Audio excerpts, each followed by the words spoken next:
Hello everyone, welcome to DC teachers academy. आज हम इस वीडियो में बात करने वाले हैं बाल विकास का बहुत ही इंपॉर्टेंट टॉपिक है वृद्धि और विकास के बारे में। ये जो चैप्टर है आपका, चाहे सी टेट हो, यूपी टेट हो, सुपर टेट हो, DSSB हो, KVS हो, एनी टीचिंग एग्जाम आपका कुछ भी हो, सभी के लिए इंपॉर्टेंट चैप्टर है और ये बेसिक चैप्टर है। ठीक है, तो चलिए हम स्टार्ट करते हैं। अगर आपने मेरा चैनल सब्सक्राइब नहीं किया है तो सब्सक्राइब कर लीजिए, बेल आइकन को दबा लीजिए, जिससे कि आपको जब भी मैं वीडियोस डालूंगा तो सबसे पहले अपडेट मिल जाएगी। और चिंता मत करिए, आपकी तैयारी मैं कराऊंगा। ठीक है, तो सुपर टेट हो चाहे आपका सी टेट हो, अभी तो फिलहाल ये जो चल रहा है ये आपका यूपी टेट और सुपर टेट के लिए चल रहा है। तो जिस प्रकार से आपके फॉर्म आते जाएंगे तो उसी प्रकार से मैं आपके वीडियोस लेके आता रहूंगा। तो देखिए, यहां पर हम बात करें कि अभिवृद्धि होता क्या है। सिंपल सा मीनिंग समझिए, अभिवृद्धि का मतलब होता है शरीर में वृद्धि। शरीर में वृद्धि किसमें होगी? आपकी लंबाई बढ़ सकती है, आपकी मांसपेशियां बढ़ सकती हैं, आपका भार बढ़ सकता है। तो इस प्रकार की ऐसी शरीर में इस प्रकार की वृद्धि हो रही है जिसको आप नाप सको। आपने स्केल उठाया, नाप लिया लंबाई कितनी हो गई, आपने अपना वेट मेजर कर लिया, तो ये क्या है? इसको हम वृद्धि कहेंगे। मनोवैज्ञानिक भाषा में इसको हम अभिवृद्धि भी कहते हैं। ठीक है, तो अभिवृद्धि क्या होती है? एक तरीके से परिमाणात्मक होती है। एक मिनट, तो कैसी होती है? परिमाणात्मक होती है। परिमाणात्मक का मतलब इसका एक परिमाण होता है, इसको आप नाप सकते हो, इसको मेजर कर सकते हो। ठीक है, तो ये हो गई क्या? अभिवृद्धि। अभिवृद्धि जो होती है वो मां के गर्भ में जब भ्रूण विकसित होता है तब से ही अभिवृद्धि प्रारंभ हो जाती है और इसकी एक सीमा होती है। मनोवैज्ञानिक ये मानते हैं कि 20 वर्ष की अवस्था में जो अभिवृद्धि होती है वो रुक जाती है, वो स्टॉप हो जाती है। अभिवृद्धि की कुछ विशेषताएं भी होती हैं। अभी ये बताते हैं कि अभिवृद्धि क्या करती है? व्यक्ति की कार्य क्षमता में वृद्धि करती है। जैसे मान लो एक बच्चा छोटा है तो वो उतना कार्य नहीं कर पाएगा। बच्चा जैसे जैसे बड़ा होगा उसकी लंबाई बढ़ेगी, उसका भार बढ़ेगा, तो उसकी कार्य क्षमता भी ऑब्वियसली बढ़ेगी। तो कहने का मतलब यह है कि अभिवृद्धि क्या करेगी? कार्य क्षमता में वृद्धि करती है।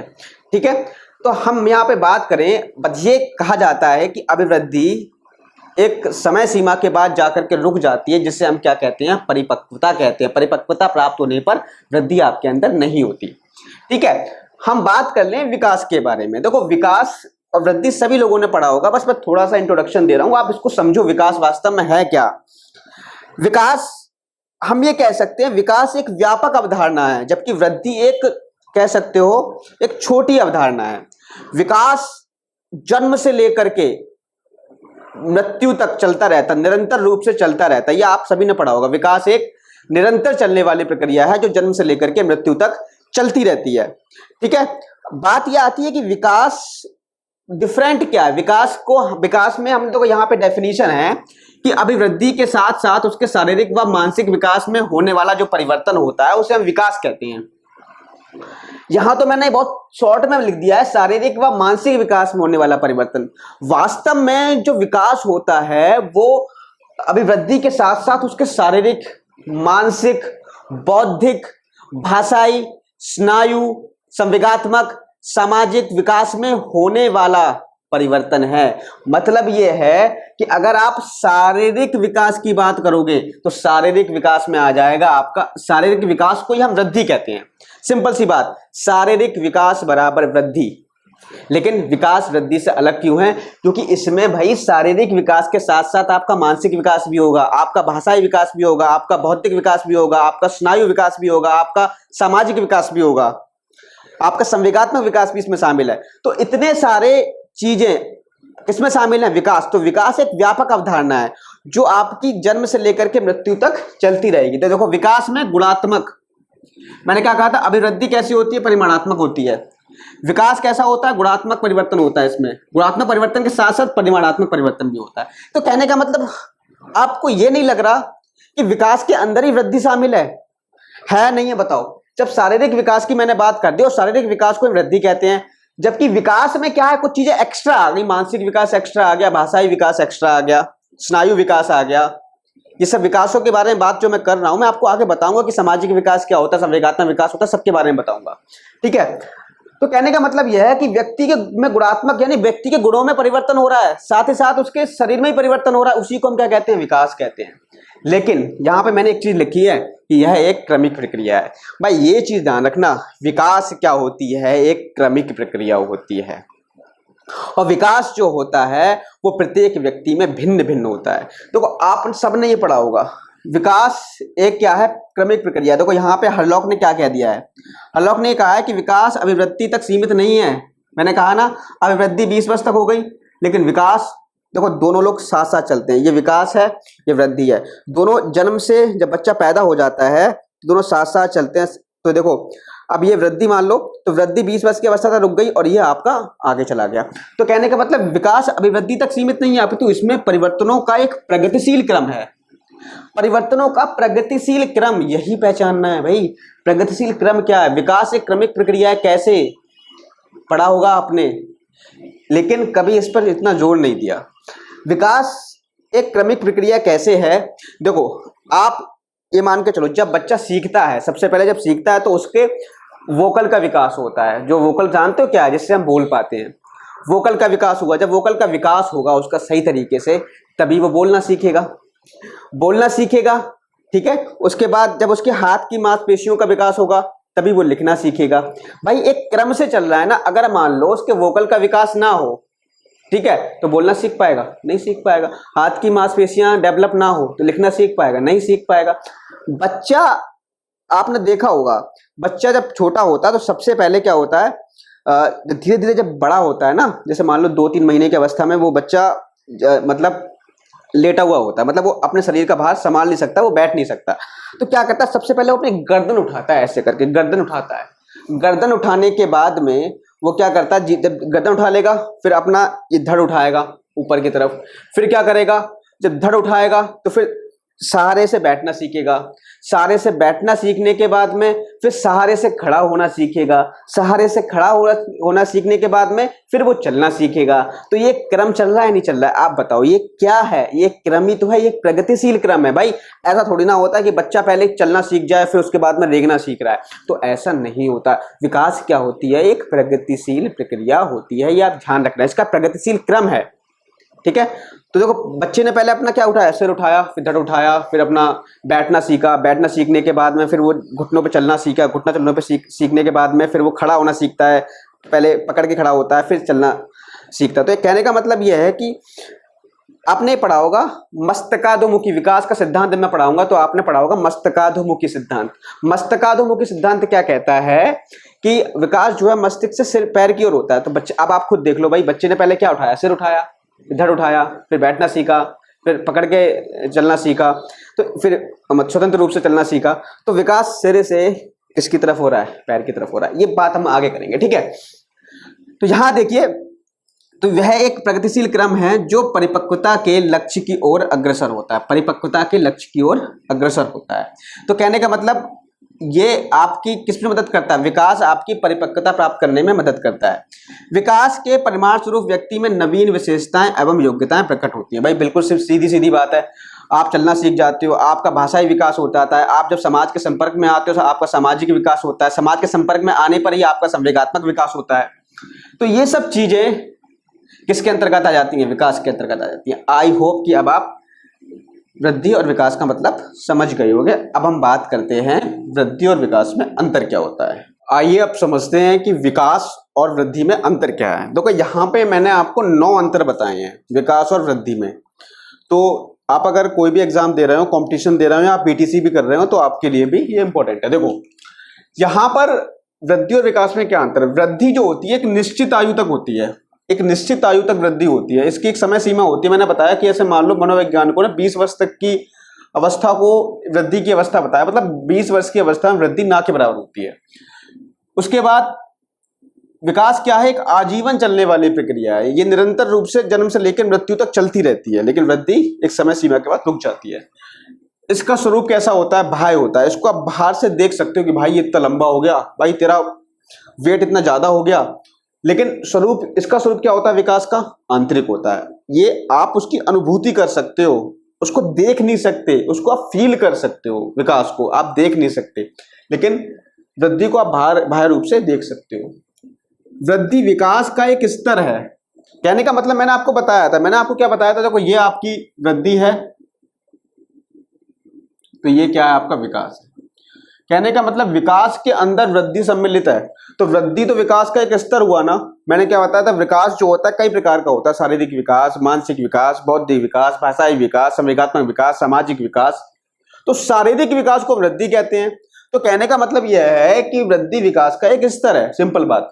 यहां देखो विकास में वृद्धि भी समाहित होती है, इसको आप समझ ही गए होंगे, मैंने बता ही दिया है आपको। केवल शारीरिक परिवर्तनों में परिवर्तन होता है, केवल शारीरिक परिवर्तनों में परिलक्षित होती है। कहने का मतलब यह है कि वृद्धि जो होगी आपकी वो केवल शारीरिक परिवर्तन को ही हम वृद्धि कहेंगे।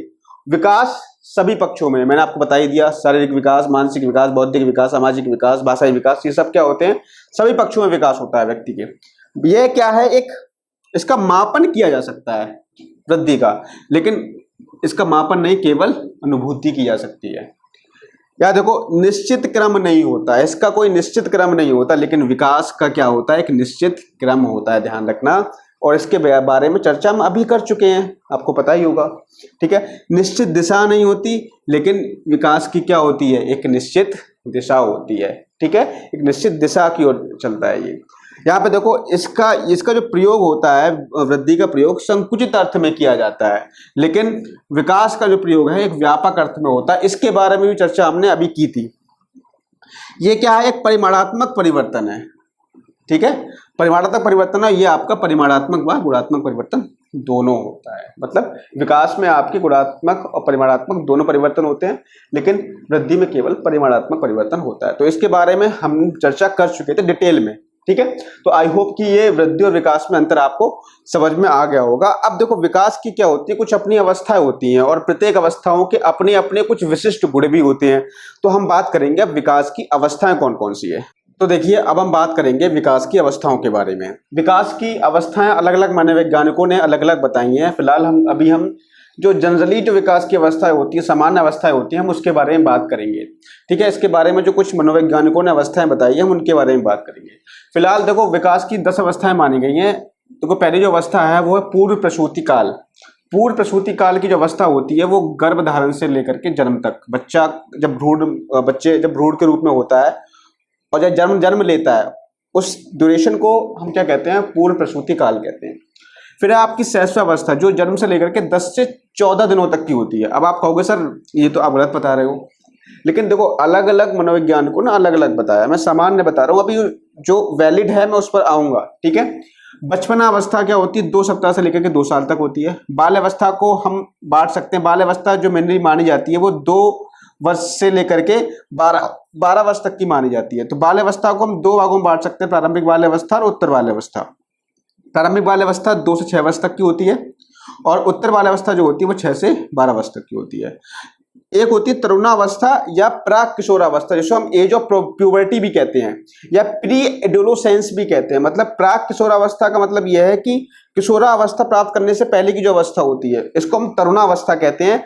ये क्या होती है आपकी, ये जनरली जो मानी जाती है ये 11 से 14 वर्ष तक की मानी जाती है। लेकिन 11 से 14 वर्ष तक की क्यों कह रहे हैं हम, जो गर्ल्स जो होती हैं उनमें जो परिपक्वता होती है वो पहले आ जाती है, वो 11 से 13 वर्ष तक की अवस्था में परिपक्व हो जाती है।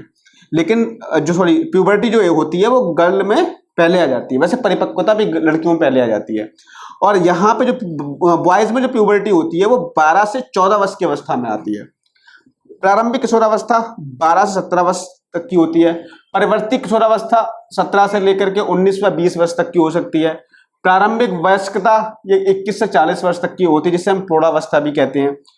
मध्यावस्था ये 40 से 60 वर्ष तक की होती है। बुढ़ापा या सठिया अवस्था ये 60 वर्ष से लेकर के मृत्यु तक चलती रहती है। तो ये कुछ विकास की अवस्थाएं थी। चलिए और हम देखते हैं विकास की अवस्थाएं जो एग्जाम के रूप से सही। वैसे देखो आपकी ये भी पूछ सकता है, अगर आपको ध्यान सारी रखनी है, हो सकता है आपको शैशवावस्था आपसे पूछे और उसमें जन्म से लेकर के 10 से 14 दिन तक की ऑप्शन दिया हो, तो आपका ये वाला ऑप्शन करेक्ट होगा। वो तो ऑप्शन के ऊपर डिपेंड करेगा। तो फिलहाल आपको पढ़ना तो ये भी है, ये भी सही है, ये भी गलत नहीं है, ठीक है। तो देखिए, कुछ मनोवैज्ञानिकों ने विकास की इन अवस्थाओं को विकास की अवस्था बताया है। तो इसमें देखो, पहली शैशवावस्था है जो 1 से लेकर 5 वर्ष तक बताई गई है। बाल्यावस्था जो है 5 से लेकर 12 वर्ष तक बताई गई है। इसको 3 भागों में बांट दिया है। प्रारंभिक बाल्यावस्था जो 5 से 6 वर्ष तक है, मध्य बाल्यावस्था 7 से 10 वर्ष तक है, और उत्तर बाल्यावस्था जो 11 से 12 वर्ष तक है। फिर किशोरावस्था बताई गई है जो 13 से 19 वर्ष तक की बताई गई है।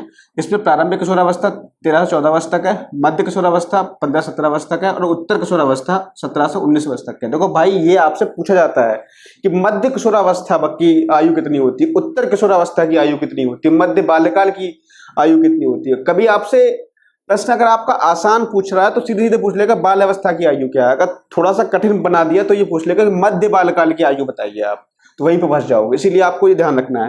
प्रौढ़ावस्था जो बताई गई है वो 20 से लेकर के मृत्यु तक बताई गई है। तो ये क्या है, कुछ कुछ मनोवैज्ञानिकों का वर्गीकरण है। अब हम बात करेंगे जो हरलॉक ने वर्गीकरण किया है उसके बारे में बात करेंगे। देखिए, अब जो हम बात करेंगे हम विकास की अवस्थाएं हरलॉक ने जो बताई है, हरलॉक के अनुसार। तो हरलॉक ने गर्भावस्था बताई है वो 0 से लेकर के 280 दिन तक की, लगभग 9 माह मान लीजिए। शैशवावस्था जो बताई है वो जन्म से लेकर के 14 डेज तक की शैशवावस्था बताई है। बचपनावस्था जो 14 डेज से 2 वर्ष तक की बताई है, बचपनावस्था। बाल्यावस्था जो बताई है 2 वर्ष से 11 वर्ष तक की बाल्यावस्था बताई है। और किशोरावस्था जो बताई है वो 11 वर्ष से लेकर के 21 वर्ष तक की जो बताई है वो किशोरावस्था बताई है। किशोरावस्था को इन्होंने 3 भागों में बांट दिया हरलॉक ने, पूर्व किशोरावस्था, आरंभिक किशोरावस्था और उत्तर किशोरावस्था। पूर्व किशोरावस्था जो है वो 11 से 13 वर्ष तक है, और आरंभिक किशोरावस्था जो है 13 से 17 वर्ष तक है, और उत्तर किशोरावस्था जो है 17 से 21 वर्ष तक की इन्होंने बताई है। तो हरलॉक ने केवल किशोरावस्था तक की बांटा, इसके आगे नहीं बांटा है। तो ध्यान रखना, ये इसकी हरलॉक के अनुसार किशोरावस्था, हरलॉक के अनुसार विकास की अवस्थाएं हैं। अब हम बात करेंगे अर्नेस्ट जोन्स के अनुसार विकास की अवस्थाएं। देखिए, अब बात करेंगे कि डॉक्टर अर्नेस्ट जोन्स ने विकास की कौन कौन सी अवस्थाएं बताई हैं। तो सिंपली इन्होंने 4 अवस्थाएं बताई हैं विकास की। शैशवावस्था 0 से 5 या 6 वर्ष तक की बताई है। बाल्यावस्था 6 से 12 वर्ष तक की बताई है। किशोरावस्था 12 से 18 वर्ष तक की बताई है, और प्रौढ़ावस्था 18 से अबव की को इन्होंने प्रौढ़ावस्था बताया है।